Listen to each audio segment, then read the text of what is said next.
Hi guys, welcome back to the Automotrix, another special video and that is our Gokart making video. Previously நாங்க எங்களோட mini bike பண்ணும்போது கிடைச்ச experiences எல்லாம் உங்க கூட ஷேர் பண்ணிக்கிட்டோம். அண்ட் இப்போ நாங்க எங்களோட காலேஜ் ஃபைனல் இயர் படிக்கும்போது நாங்க பண்ணின இந்த கோகார்ட் எக்ஸ்பீரியன்சஸை உங்க கூட ஷேர் பண்ணிக்க போறோம். ப்ரீவியஸாக அந்த மினி பைக் வீடியோவுக்கு சப்ஸ்கிரைபர்ஸ் அண்ட் வியூவர்ஸோட சப்போர்ட் ரொம்பவே ஹாப்பியாக ஃபீல் பண்ண வச்சது எங்களை. பிகாஸ் எங்களோட FB அண்ட் இன்ஸ்டாகிராம் பேஜஸில் நிறையா பேர் வந்து உங்களோட டவுட்ஸ் அண்ட் ஃபீட்பேக்ஸை எங்கள் கூட ஷேர் பண்ணிக்கிட்டீங்க. ஸோ அந்த சப்போர்ட் தான் இந்த வீடியோ பண்ணுறதுக்கு ஒரு பெரிய மோட்டிவேஷனே கொடுத்துச்சுன்னு சொல்லணும். And thanks to all our subscribers, viewers, என்னோட ஃப்ரெண்ட்ஸ், எங்களோட Saravanan sir, HOD sir, department staffs, college management எல்லாருக்கும் ஒரு பெரிய தேங்க்ஸு. இந்த வீடியோ நான் பண்ணுறதுக்கு அவங்க தான் ஒரு முக்கிய காரணமும். இப்போ நம்ம வீடியோவை ஸ்டார்ட் பண்ணலாம். ஸோ தேர்ட் இயரில் மினி பைக் பண்ணோம். இப்போ ஃபைனல் இயர் பாகா சூப்பராலாம் எங்களால் பண்ண முடியாதுன்னு எங்களுக்கு தெரிஞ்சிருச்சு. அந்த டைமில் தான் எங்களோட சரவணன் சார் வந்து பாகா சூப்பராக பண்ணாட்டி என்ன, கோகார்ட் பண்ணுங்கடா, அதே எக்ஸ்போஷர் உங்களுக்கு கிடைக்கும்னு சொல்லி எங்களை ப்ராப்பராக கைட் பண்ணார். ஸோ அங்கே தான் எங்களோட கோகார்ட்டிங் ட்ரீம்ஸ் வந்து ஸ்டார்ட் ஆச்சு. நாங்கள் மினி பைக் பண்ணும்போது கற்றுக்கிட்ட விஷயத்தை விட இந்த கோகார்ட் பண்ணும்போது தான் வந்து ஒரு 1000 மடங்கு அதிகமான விஷயங்களை தெரிஞ்சுக்கிட்டோன்னே சொல்லலாம். பிகாஸ் டிசைனாக இருக்கட்டும், இல்லை மேனுஃபேக்சரிங்காக இருக்கட்டும், இல்லை குவாலிட்டி, எல்லா விஷயமே வந்து இதில் தான் நாங்கள் நிறையாவே கற்றுக்கிட்டோம். பிகாஸ் ஒரு மினி ரேசிங் வெஹிக்கிள் வந்து பண்ணுறது வந்து அவ்வளோ ஈஸியான விஷயம் இல்லைங்கிறது எங்களுக்கு இதிலே தெரிஞ்சுக்கிட்டோம்.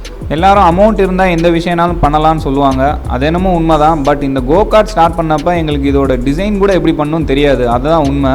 ஸோ அந்த டைமில் கூட எங்களோட ஜூனியர்ஸ் எங்களை நம்பி எங்களுக்கு வந்து நாங்கள் எவ்வளோ அமௌண்ட் கேட்டாலும் கொடுத்தாங்க. ஸோ அந்த ட்ரஸ்ட் தான் இந்த கோகார்ட்டோட ரெஃப்ளெக்ஷன் நான் நினைக்கிறேன். இனிஷியலாக வந்து ஒரு 3 to 4 months வந்து நாங்கள் பிளான் தான் பண்ணணும், எப்படி பண்ண போகிறோம் அப்படிங்கிறத பிளான் பண்ணோம். கோயம்புத்தூரில் நடந்த ஈவெண்ட்லலாம் போயிட்டு நாங்கள் கோகார்ட் எப்படி இருக்குங்கிற டிசைன்லாம் பார்த்துட்டு வந்தோம். ஸோ அதெல்லாம் வச்சுட்டு பேஸாக இருக்கும்போது இந்தியன் கார்ட்டிங் சாம்பியன்ஷிப்புன்னு சொல்லி பூனேயில் ஒரு காம்படிஷன் வந்து அனௌன்ஸ் பண்ணாங்க. ஸோ அதில் ரிஜிஸ்டர் பண்ணோம்.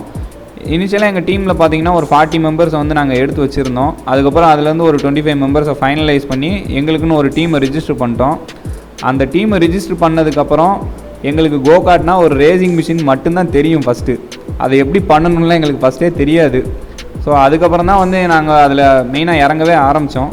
ஃபஸ்ட்டு கிளாஸில் வந்து ஒரு ஸ்கெட்சிங் தாங்க வரைஞ்சோம். தரையில் வந்து ஒரு ஸ்கெட்சிங் போட்டோம், இப்படி தான் நம்மளோட கோகார்ட் சேஸ் இருக்குன்னு சொல்லி. அதவே ஒரு பெரிய அச்சீவ்மெண்ட்டாக தான் நாங்கள் அந்த டைமில் நினச்சோம். ஸோ இப்படி தான் நம்ம கோகார்ட்டோட சேஸ் இருக்க போகுது அப்படின்னு சொல்லி. அதுக்கப்புறம் நாங்கள் வந்து சாலிட் ஒர்க்ஸில் தான் வந்து எங்களோட கோகார்ட் டிசைன் எல்லாமே வந்து சாலிட் ஒர்க்ஸில் தான் பண்ணோம். ஃப்ரேம் டிசைன் மட்டும் எங்களால் ஃபுல் ஃபேப்ரிகேட்டட் டிசைனாக எங்களால் பண்ண முடியல, எங்களுக்கு அந்தளவு டைம் இல்லை. பட் நாங்கள் வந்து ஒரு ஃப்ரேம் டிசைன் பண்ணி நாங்கள் டிசைன் ரவுண்டுக்கு அதை சப்மிட் பண்ணோம். கிளியரும் பண்ணிட்டோம் அந்த டிசைன் ரவுண்டை. அதுக்கப்புறம் மேனுஃபேக்சரிங் ஸ்டார்ட் பண்ணோம். எந்த ஈவெண்ட் போனாலும் நீங்கள் ஃபஸ்ட்டு பண்ண வேண்டிய விஷயம் அந்த ஈவெண்ட்டோட ரூல் புக்கை கம்ப்ளீட்டாக ஸ்டடி பண்ண வேண்டியது தான். ஸோ நாங்களும் ஃபஸ்ட்டு அதை தான் பண்ணோம். ரூல் புக்கை கம்ப்ளீட்டாக ஸ்டடி பண்ணிவிட்டு எங்களோட சேசிஸ் டிசைனை வந்து நாங்கள் அப்படி தான் ஸ்டார்ட் பண்ணோம். என்ன தான் ரூல் புக்கை நம்ம கம்ப்ளீட்டாக ஃபாலோ பண்ணி பண்ணாலும் எங்களுக்கு வந்து நாங்கள் டெக்னிக்கலாக ஃபஸ்ட்டு ஃபேஸ் பண்ண விஷயம் வந்து ஸ்டியரிங் ஆங்கிளில் வந்து எங்களுக்கு ஒரு ப்ராப்ளம் இருந்துச்சு சேசிஸ் நாங்கள் பில்ட் பண்ணப்போ. ஸோ அதை ஓவர் கம் பண்ணோம் ஃபஸ்ட்டு. அதுக்கப்புறம் இன்ஜினை ஃபிக்ஸ் பண்ணி பார்த்தோம். 125cc கேட்டகரிங்கிறனால ஸ்டன்னர் இன்ஜின் யூஸ் பண்ணோம். இதுதான் எங்களோட இன்ஜினோட ஃபஸ்ட்டு ஸ்டார்ட் அப் வீடியோவே.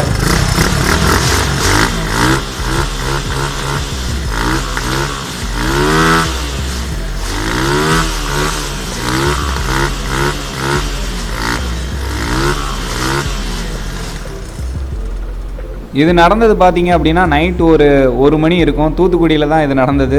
இந்த ஃபஸ்ட்டு ஸ்டார்ட் அப் பண்ணப்போ நானும் என்னோடய ஃப்ரெண்டும் ஹரியும் தான் தூத்துக்குடியிலேருந்து இந்த ஒர்க் பார்த்துக்கிட்டு இருந்தோம். அதுக்கப்புறம் இன்னும் நிறையா ஒர்க் இருந்தது. நம்ம ஃபஸ்ட்டு ஃபேஸ் பண்ணது அந்த ஸ்டியரிங் ஆங்கிள் ப்ராப்ளம் மட்டும்தான். அதுக்கப்புறம் இன்ஜின்லாம் மவுண்ட் பண்ணதுக்கப்புறம் ஃபியூல் டேங்க் வைக்கிறதுல ப்ராப்ளம் வந்துச்சு. அப்புறம் ஃபியூல் டேங்க் அதுக்கு தகுந்தபடி ரெடி பண்ணோம். ஒவ்வொரு மெட்டீரியல்ஸையும் வந்து தேடி போய் வாங்கி அந்த ஒர்க்கை எல்லாத்தையுமே பர்ஃபெக்டாக பண்ணோம். ஒரு வழியாக கோகார்ட்டை ரன்னிங் ஸ்டேஜுக்கு கொண்டு வந்தோம். இதுதான் எங்களோட காலேஜில் ஃபஸ்ட்டு ட்ரையலு. கோகார்ட்டை வந்து நாங்கள் பண்ணிவிட்டு இன்ஜின்லாம் மவுண்ட் பண்ணிவிட்டு இதுதான் எங்களோட ஃபஸ்ட்டு ட்ரையல் வீடியோவே. இது பண்ணும்போது எனக்கு நல்லா இருக்குது. ஒரு சண்டே மதியம் நினைக்கிறேன், மதியம் ஒரு 1 மணி 2 மணி இருக்கும். எப்பயும் போல் போயிட்டு கொஞ்சம் ஒர்க்லாம் இருந்தது, அதெல்லாம் முடிச்சுட்டு எல்லாம் பிரேக்லாம் செட் பண்ணிவிட்டு இதுதான் எங்களோட ஃபஸ்ட்டு ட்ரையல் ரன் அப் வீடியோவே. ரொம்பவே சூப்பராக வந்தது. இதுக்கப்புறம் தான் எங்களுக்கு வந்து ஒரு நிறையா கான்ஃபிடென்ஸ் வந்துச்சுன்னே சொல்லலாம். டீம் மெம்பர்ஸ் எல்லோரும் பயங்கர எக்ஸைட்டட்னு தான் சொல்லணும். பிகாஸ் நாங்கள் ஃபஸ்ட் டைம் தான் கோகார்ட் பண்ணியிருந்தோம். நாங்கள் எதிர்பார்த்ததோடு அதோட ரிசல்ட் ரொம்பவே சூப்பராக வந்திருந்தது. ஃபஸ்ட் டைமே நல்ல ஒரு பேலன்ஸ்டான கார் பண்ணிட்டோங்கிற ஃபீல் இருந்தது. நெக்ஸ்ட்டு பெர்ஃபார்மன்ஸை வந்து ஃபர்தராக இம்ப்ரூவ் பண்ணுறதுக்காண்டி பெர்ஃபார்மன்ஸ் ஏர் ஃபில்ட்ரு அப்புறம் சைலன்சர்ஸ்லாம் யூஸ் பண்ணோம். சைலன்சர்லேருந்து தீயெல்லாம் வந்துச்சு. அந்தளவுக்கு பெர்ஃபார்மன்ஸை வந்து இம்ப்ரூவ் பண்ணோம். இன்ஜினோட பெர்ஃபார்மன்ஸ் வேறு லெவலில் இருந்துச்சுன்னு தான் சொல்லணும். 125cc இன்ஜின்னாலுமே அதோட மேக்ஸிமம் பவர் அவுட்புட் கொண்டு வர்றதுக்கு நாங்கள் ட்ரை பண்ணோம். எல்லா ஒர்க்குமே நாங்களாக தான் பார்த்தோம். வயரிங் ஒர்க்காக இருக்கட்டும், எல்லா ஒர்க்குமே நாங்களே தான் பார்த்தோம். எந்த எக்ஸ்டர்னல் ஒர்க்லாம் எதுவுமே நாங்கள் பண்ணவே இல்லை. மெக்கானிக்கோ எந்த ஒர்க்குமே நாங்கள் பண்ணவே இல்லை. எல்லா ஒர்க்கும் நாங்களாகவே பார்த்தோம். அதில் தான் நிறையா விஷயங்கள் தெரிஞ்சுக்கிட்டோன்னே சொல்லலாம்.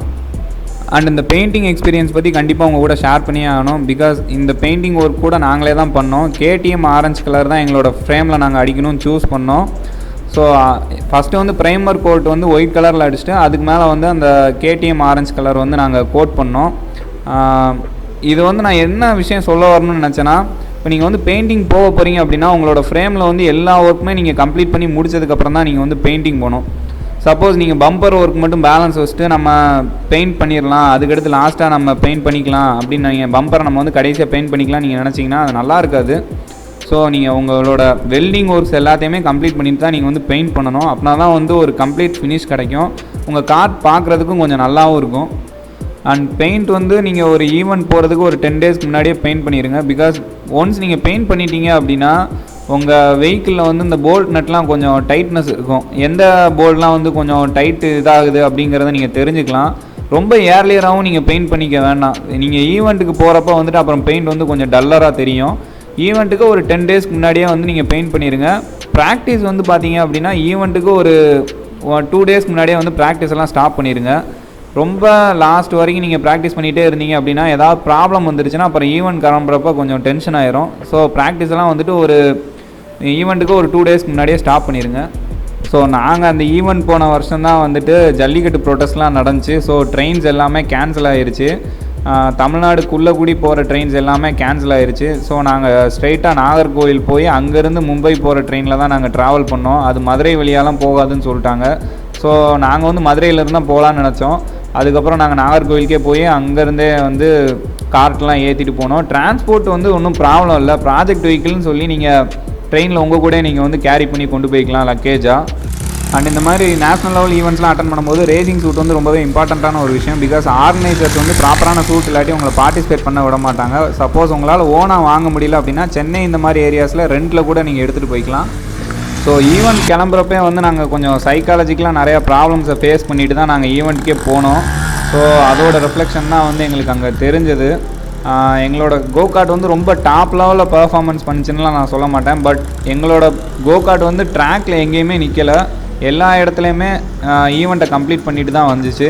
ஸோ அந்த விதத்தில் நாங்கள் ரொம்பவே பெருமையாக தான் இருந்தோம். நம்ம ஃபஸ்ட் டைம் பண்ண இந்த கார்ட் வந்து எல்லா ஈவெண்ட்ஸுமே கிளியர் பண்ணிருச்சுங்கிறதுல ரொம்பவே சாட்டிஸ்ஃபைடாக இருந்தோம்.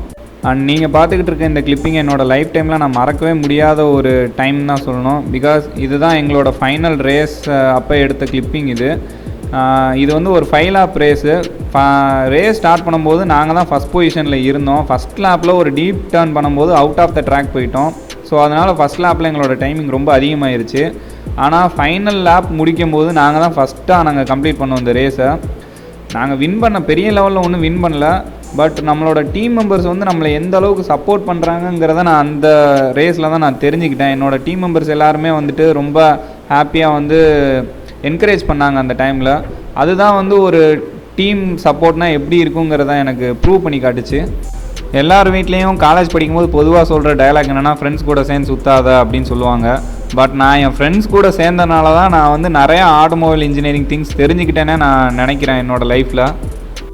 அதாவது உங்களை சுற்றி இருக்கிற எல்லா ஃப்ரெண்ட்ஸுமே வந்து ஒரே மாதிரி திங்க் பண்ணுறவங்களா இருந்தாங்கன்னா நீங்கள் நிஜமான ஃப்ரெண்ட்ஷிப்புக்கான மீனிங் என்னங்கிறத தெரிஞ்சுப்பீங்க.